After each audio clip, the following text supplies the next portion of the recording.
These days, it's really easy for a game to be played a couple of times, put on the shelf, and then forgotten about for a while.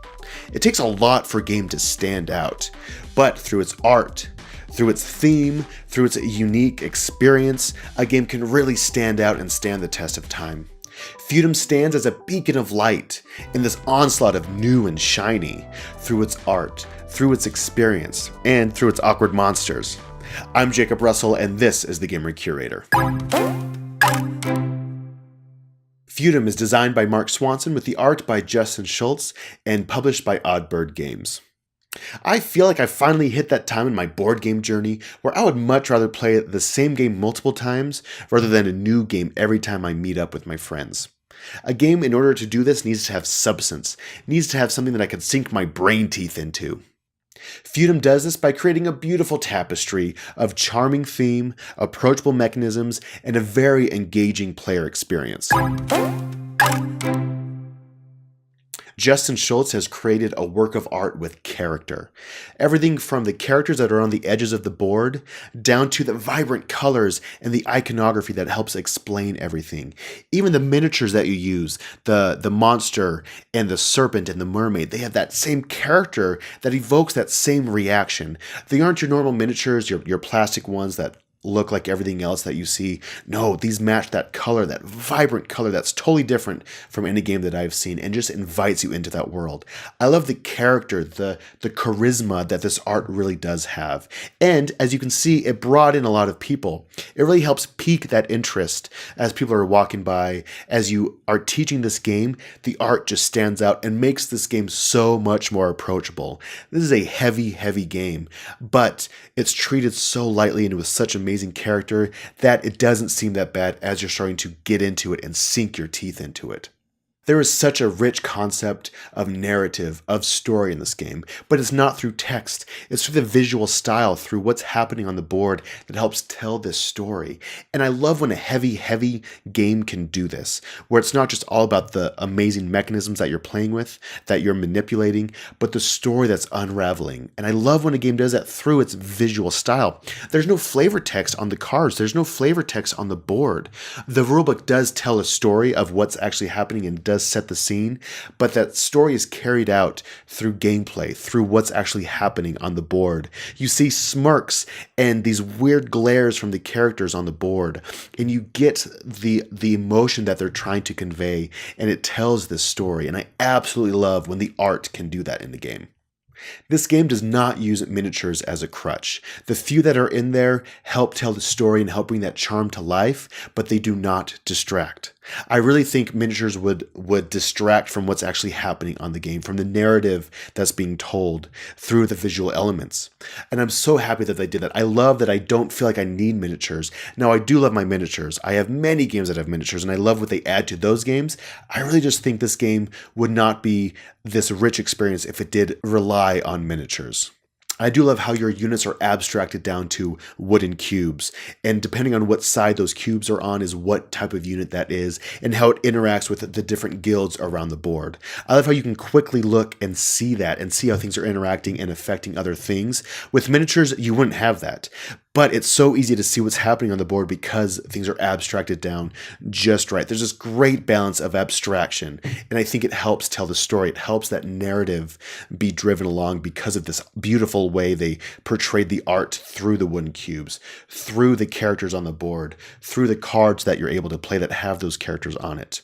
As you can see, the art is so unique, and it has that charm. And just as unique and charming the artwork is, so is the player experience. This is where the game gets straight up bonkers. There is so much going on, and it is completely overwhelming. I will be honest, at the first, it is completely overwhelming. You're playing an area control game. You're playing a guild influence game on who can have the most influence. And things are interacting with each other on the board. You're interacting with players all around the board. And there's so much. You're moving on land and on water and through air, and you're attacking and you're defending, and you're trying to do player selection, action selection with cards. And there is so much going on. And I love that about this game. This is where you want to dive in and see more, and you want to get more out of it. And I love when a game does this. But here's what's shocking. This game is so smooth and so easy to play, and this took me by complete surprise. There was this moment when I'm teaching the game when everything clicked, when I knew exactly what was happening. I understood how everything came together.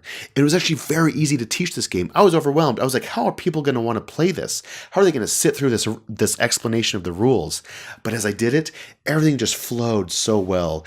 And I attribute that to an amazing rule book that helps give you examples. It helps introduce you to the game in an easier way where you don't have all the rules at once. There's a basic game and an advanced game, and I love that they do that.